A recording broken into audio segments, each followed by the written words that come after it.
Samantala, isang batang amyanan sa San Manuel, ibinida po ang kanilang mga dekorasyong pampasko sa kanilang lugar. Yan ang report ni Queen Celosia Perez.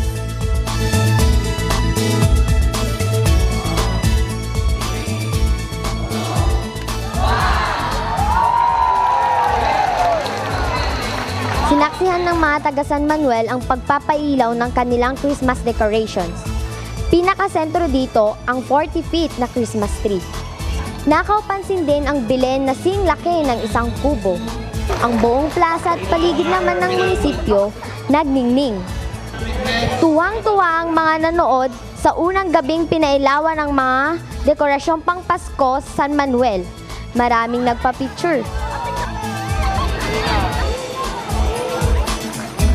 Anong masasabi mo sa ating napakagandang Christmas light dito sa San Manuel?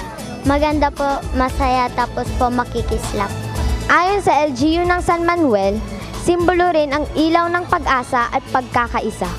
Pag nakikita natin itong mga parol natin dito, hugis bulaklak. Ito ay sumisimbolo sa mga pagmamahal dahil dapat ang Pasko, diwa ng Pasko ay lahat ay pagmamahal. Kaya ikaw, Queen, matuto kang magmahal sa kapwa. Kahit mga simpleng dekorasyong pampasko, sana ang mas mangibabaw ang kaligayahan ng pamilyang sama-sama. At syempre, alalahanin ang kapanganakan ng Panginoong Hesukristo. Kaya mga kapuso, advance Merry Christmas po and Happy New Year mula dito sa bayan ng San Manuel, Pangasinan. Ako po si Queen Celosia Perez, naghahatid ng Balitang Amyanan.